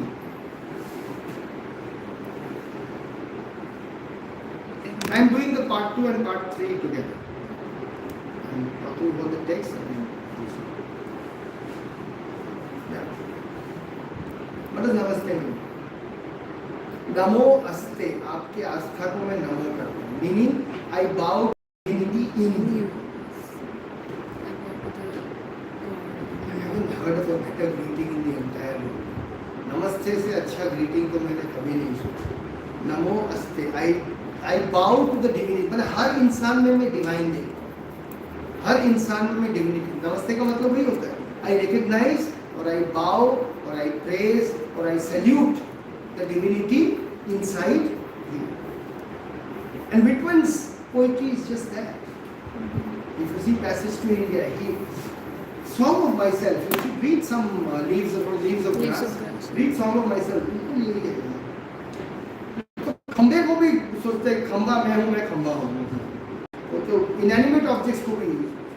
This whole idea of a universal consciousness, which Vivekananda talks about much later in his second Chicago address, which Americans are already very familiar with. ये लोग नहीं जानते हैं, वो नई बात नहीं कह रहे हैं. वो transcendentalism पढ़ के ये सब second hand सुन चुके थे. When Vivekananda talks about these things, they are already prepped. For about 70 years, they are prepped by these ideas. And suddenly Vivekananda comes and puts it all together. There is, you understand? So Whitman, when he talks about Passage to India, that's the India. It's an India which is spiritually, in his imaginative, in his literary imagination, as it were, the spirituality that he's familiar with vis-a-vis India is already has a certain shape. And then he talks about India. And India for him therefore represents the wisdom of the past. And America is seen as the future, as the present. And he says, and he finds a fundamental civilizational connection between the past and the present. And that becomes a kind of thematic overrun in the section that you have. Constant reference to the past and the present, and the mixing of the two. So it's kind of, it's like a philosophical, historical, cultural, transatlantic poem, which is sort of tying up two things. And the anchor for that civilization, collective civilizational experience is the ancient wisdom of India. That's the approach we take. Alexis Sherman is damn good. Remember how he's using religion, mythology, the mythology of the crow, because the crow is the Native American god. The Native American gods and goddesses were all, they worship nature. And America has destroyed Native American culture but appropriated all the cultural symbols. So, like you have like basketball teams, Native American football teams, American football teams, they're named after some eagle or bull or some Chicago bull, this eagle, Washington eagle, or American missile. क्या नाम दिया? Tomahawk. Tomahawk is that axe that is Native Americans use. No? So Native American weapons को बना दिया. They have given American missiles the name of Native American weapons. सारा खत्म कर दिया फिर appropriate कर दिया. You understand? So Alexis Sherman actually therefore is talking about the overrunning of culture by white people, who are the classic colonizers. You remember that line where which I think is Protestant, the other one, in memoriam. No. What's the other poem? Buffalo Bill Baba. Buffalo. Evolution. No? Evolution, yes. In Evolution he talks about the Native American Museum. Right. तो सब कुछ pawn कर देंगे, हमारे पास कुछ नहीं बचेगा. कहाँ दिखेगा? Museum for Native American Culture.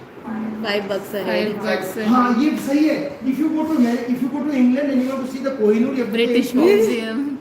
अब ना सारे हमसे चुराए, हमसे पैसे मांग लो वो देखने के लिए. मैं तो ना दूँ सत्याग्रह. I prefer not to. Something. So Alexis Sherman is, and he's very young. Huh? He's 54, 53 years alive. He's also a novelist and so he's continually problematizing this thing about erasure of Native American culture. And Buffalo Bull is this solid symbol of of oppression of the Native American. Why? Because the American, सुनो यार, hello, American भैंसे को क्या बोलते हैं? American भैंसे को क्या बोलते हैं? जिसकी लाठी उसकी भैंस, जिसकी लाठी उसकी भैंस. और तुम डेयरी में नहीं जाते, लोग कहते हैं बफलो मिल्क को. बफलो क्यों बोलते हैं मुझे नहीं पता, लेकिन यहाँ के लोग बफलो बोलते हैं. बफलो मिल्क, भैंस का दूध पीते हो ना, घी खाते हो ना. अमेरिकन भैंस को क्या बोलते हैं? बाइसन. अमेरिकन डोंट हैव, जिसको तो वाटर बफलो. अमेरिका में हमारे वाले भैंस नहीं होते, वहाँ पे bison. The bison is very integral to native American culture, because उसी के मीट खाते थे, उसी का हंट होता था. But they also like all tribal people, they eat meat, but they have much more respect for animals than vegetarians of other parts of the country, because half the cows in Delhi have at least 5 to 10 kilos of plastic inside their stomach.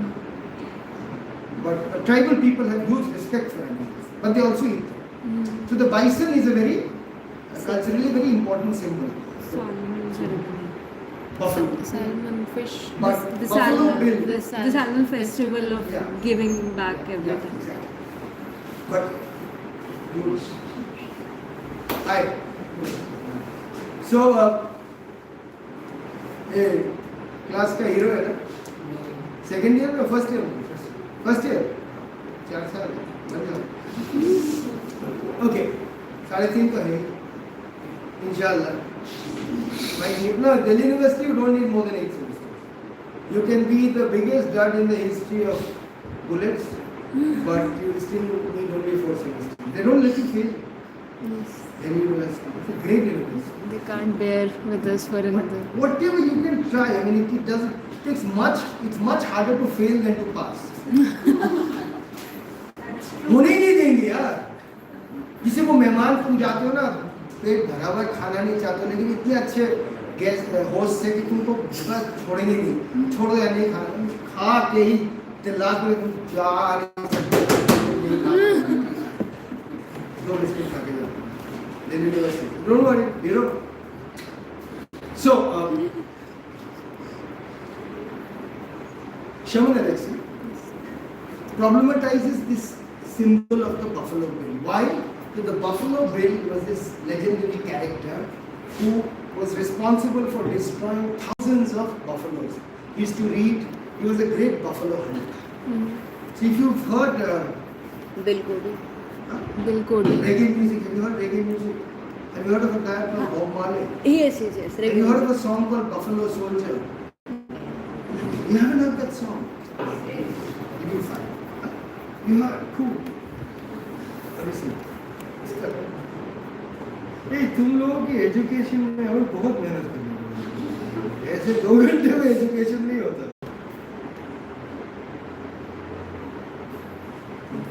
थोड़ा सा सुनो. I wish I had a sound.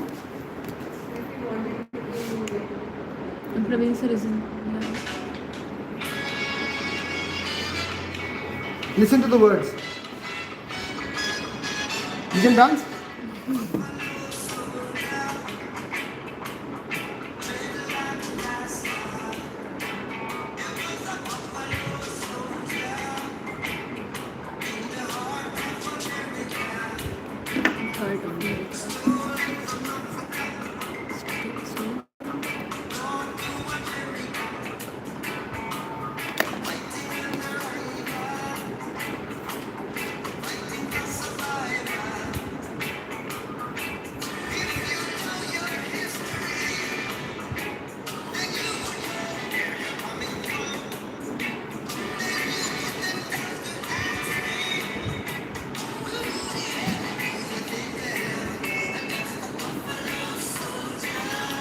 So, the black Africans who came, you were used to hunt these buffaloes. And Buffalo Bill was their leader. Buffalo Bill He is a is legendary for having killed buffaloes. So, the villain in that poem is Buffalo Bill. Buffalo Bill will open a pawn shop. Right. That's the scene. You get into that background, you have the answer. Buffalo Bill, religion, Native American religion replaced by Christianity, colonialism, the model of colonialism, that becomes the central theme of. Which brings us to Toni Morrison, the other black people. Have you read? Yes. Maybe you can try. Toni Morrison थोड़ा सा time लगता है पढ़ने में, इतना आसान नहीं है. It's multiple narratives, multiple ways of telling. You know the story at least. Yes. It's based on a true story. You know that. Yes, sir. She comes from deep south to Ohio. Ohio is supposedly liberal, but वहाँ भी liberation नहीं है. And you know who the beloved, the ghost is. Right? Yes, the child. Her dead child. But now returns as an oppressive, manipulative character called Beloved, who has an affair with her affair person, Poldy. yeah. And then Poldy goes away and all that. And then and her own daughter, Denver. Denver, yes. And Denver. Named after Amy Denver. Exactly. And then Baby Subs, Yes, maybe the sense. feast of Baby Subs, Grandmother. and why she has that feast. And these are questions that are very central to what? See, this is not a slave narrative in the sense that they are no more slaves, and yet they are enslaved by their master. So how slavery as a trope remains, and the fact that she is not taken back because she declared the guy thinks he's bad. But the school teacher, ना उसका जो employer था, School teacher. just imagine called school teacher. तो वो वापस क्यों नहीं ले जाता? सोचते पागल है. Correct. But the world she lives in is really not free. That for the black experience, for the experience of the slave, slavery is a term, is a function, is a political, is an economic arrangement, but it's also a state of the Mind. so that's the basic theme of it. It's very oppressive in that sense. And I think these are the questions you need to address. Railroad, imagine, underground railroad. What is the underground railroad? What is the underground railroad? Nothing. It's not a real railroad. Why is it called the underground railroad? Because the secret passage is the secret network for slaves to Escape. escape. So look at the look at the use of certain terms in American literature. See, America's progress is one of the symbols of American progress is the what? Railways. Transportation. So I'll give you a story. There is a bank, I forget the name of the bank. India में है उनके operations. उनके 2,700 employees are working in India from Hyderabad. It's America's SBI. I forget the name of the bank. भूल गया. मतलब उनका जो every person वाला बैंक नहीं SBI टाइप. उस बैंक का पिंकटन एजेंसीज के बारे में सुने हो ना? Used to fight against highway robbers, against train robbery and stuff like that. They were like detectives. So Pinkerton Agency was founded by this bank. What was the job of this bank? To take gold from California back to New York on the Western Pacific Railway. So they built the Western Pacific Railway with labor mainly from China. That's when the Chinatown happened. That's when the Chinese settled in America. And then the railroad came from New York to Los Angeles, California. So east and west are connected by the railroad. And they call it the railroad, not the railway. So the railroad actually marked this era of progress for America. So it is symbolic also of the gold coming from California to America. And the Pinkerton Agency was created by this bank. Because the bank का काम था ये to take custody of the gold and bring it to New York. But because of the threat of robbers, it needed protection. But there was no state to provide that protection. America में सबको भैया पैसा देखो तमाशा देखो. So they created their own detective agency, own protective agency called the Pinkerton Agency, which is very famous. Western novels वगैरह पढ़ोगे, Louis लमोर पढ़ोगे या Western comics पढ़ोगे तो उसमें होता है. So they created the Pinkerton Agency to protect their gold. So the railroad has this symbolism, but the underground railways, the underground railway is about something else. The underground railway is to escape the oppression. So see the symbolism. Huh? This railroad is the symbol of progress versus the underground railway, which actually is trying to liberate, which is the way. It's pretty much like the Schindler's List story, you know, how some people would help and the black people would help others to escape slavery. But the escape from slavery is also very, very traumatic because many of them are recaptured, many of them are brought back, many of them are sort of pursued. Slave catchers and often killed. Absolutely. So both in terms of political oppression and in terms of cultural, historical oppression and also the oppression of one's liberty. Slavery has this sort of abiding impact. So culturally, politically, historically, it is embedded in America's consciousness because they fought the Civil War. It is very linked in the position here. But in terms of its impact on the psyche of the African people, it's not just a historical moment where emancipation happened in 1885, etc. It's embedded in the very consciousness of the self. And Beloved tells you that story of how important the embedding of that consciousness of slavery is in the black imagination. So every character is carrying that burden of that experience and burden of that guilt, burden of the guilt of the actions that are perpetrated by that oppression. See, it's not always easy to be human when you are oppressed. If you did the third year, and they did not do this. There's a novel by Sunil Gangopadhyay called Arjun. Arjun is it's a beautiful novel. It's a modern novel, but which has a mythological overtone. Arjun is Arjun. So yeah. So and these migrants from Bangladesh, Hindus who are settled in Calcutta but refugees. So they are like the Pandavas who are sent on exile. And there is this plywood factory owner called Keval Singh, the Sardar. He wants to take over their land. So there's this guy, Arjun is very bright. He's doing his PhD in chemistry, though he lives in a jhuggi. And he has great friends who are well-to-do because in the university, the West Bengali versus East Bengali clashed. And at the last moment, Arjun, they're building a wall. They burn there are 5 homes which are in the border of that disputed land.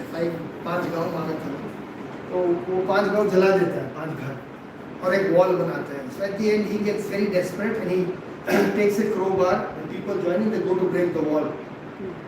Just before breaking the wall, he's doubtful because उसको लगता है कि इनको भी तो मैं जानता हूँ, ये भी तो अपने लोग हैं.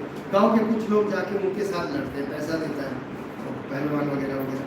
And he doesn't want to fight them because he thinks they are his own people. Mahabharat के जो गीता से पहले डाउट होता है, सब कुछ है. So it's a beautiful novel where a modern mythology is imposed on a partition. An old mythology is imposed on a partition narrative. So writers do this kind of stuff. They take an old embedded myth of a particular moment and they reapply it. I think this novel is set in 1874, no? The novel is set in 1874. I think the setting of the novel is 1874, 1870s.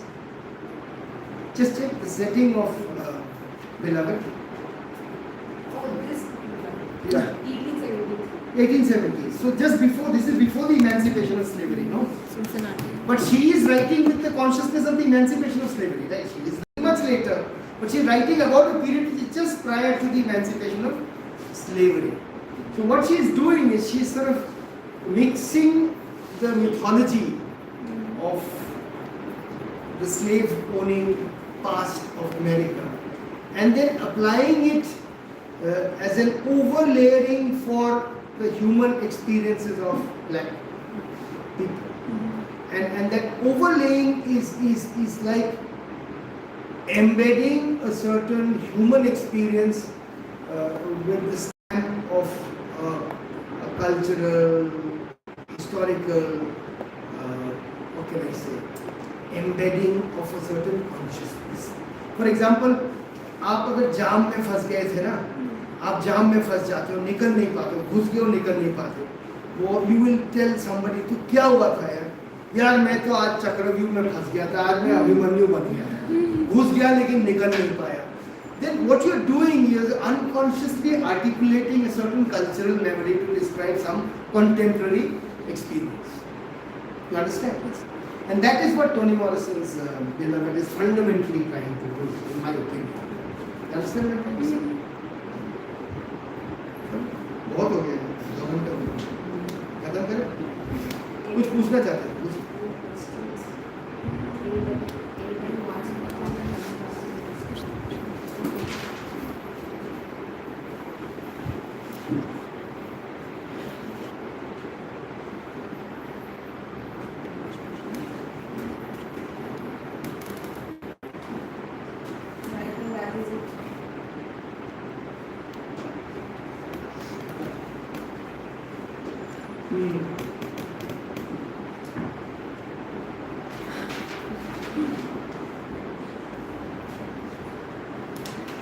So,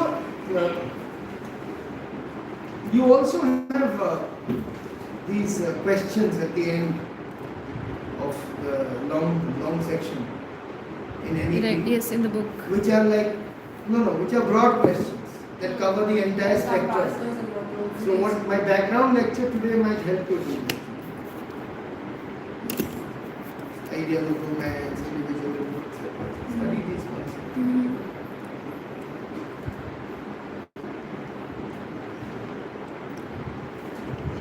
Spiritual symbolism.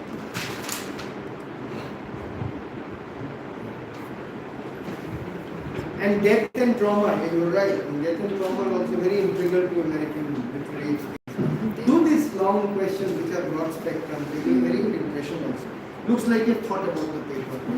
I think you'll be okay with this paper after today's lecture. Trust me. When you write the paper, you remember.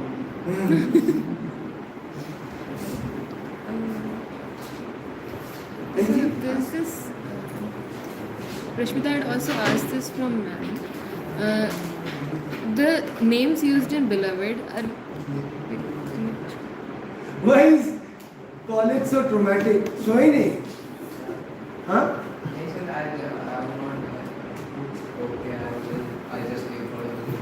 क्या हो गया? गर्मी से। इस उम्र में तो गर्मी झेलने की ताकत है। वैसे ही इतनी गर्मी होती है, दिमाग गरम रहता है, शरीर गरम रहता है। चलो, हाँ पूछो। I'd also asked this to ma'am in the morning. So the names used in the novel Beloved, like Sixo and Paul Paul D, Paul A, ABC. Paul D, Paul C, बहुत सारे भाई हैं ना वो।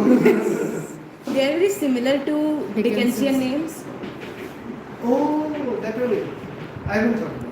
But these are usually there are slave community names usually. So could it be that It's also similar to Premchand's writing.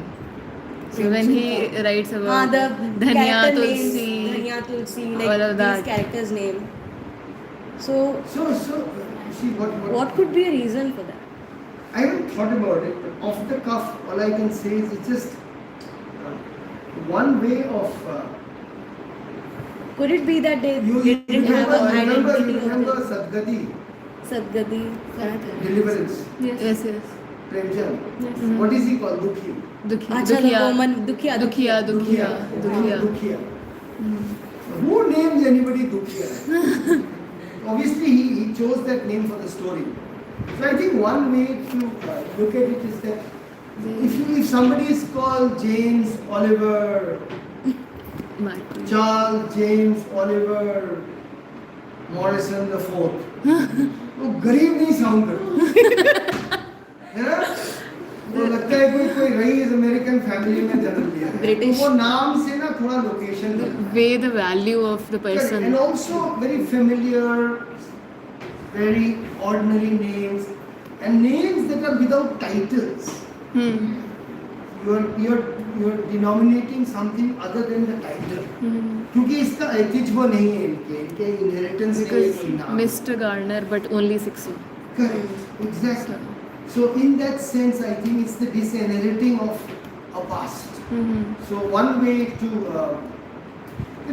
नाम से बहुत दिल्ली में ना क्या करते हैं, एक कल्चरल शिट है, वो है कि लोगों को बेटा बुलाना, बेटा ये कर ले, बेटे वो कर ले, मतलब उनसे बड़े उम्र के लोगों को भी बेटे बोलते हैं, एज लॉन्ग वो सोशली इंफीरियर है। लाइक तुम्हारे लिए नौकरी करता है कोई छोटू भाई, छोटू I mean the role not the age, कोई तुम्हारा पियोन है उसको बेटे बोलेंगे, because it's to show that you are superior and they are inferior. नहीं सुना है बेटा?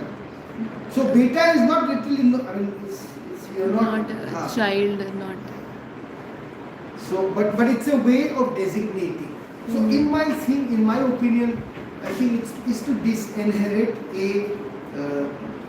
any past. As if they come without a past, they come without inheritance, they come without titles. They just are non-denominated, as it were, entities.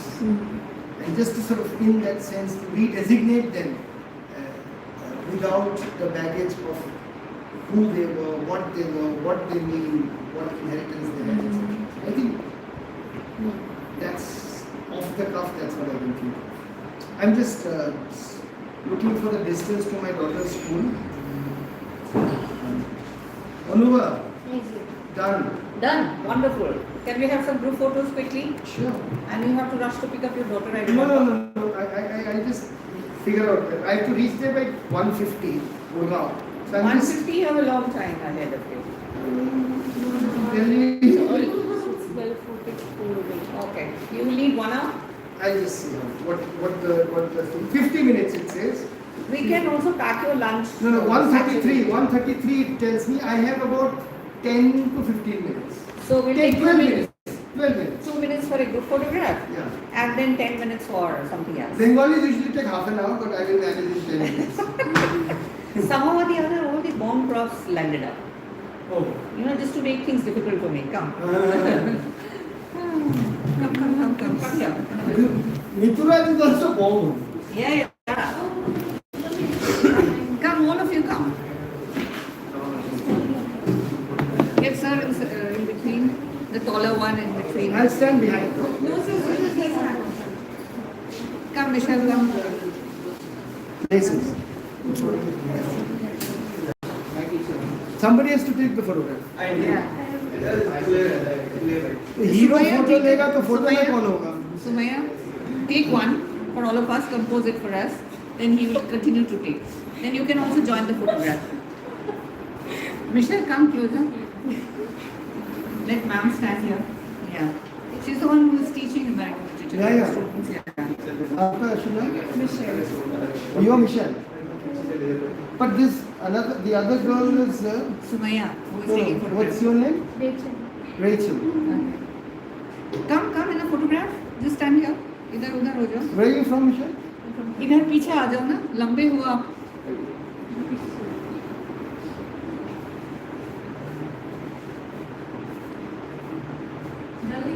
जल्दी फिर Sumaya has to come in the photograph. Come. Now if you go, what's the Shambhavi goes, take it. Take right. Yeah. We lucked out with them. Yeah.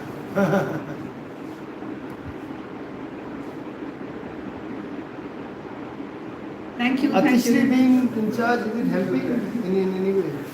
We are without salaries.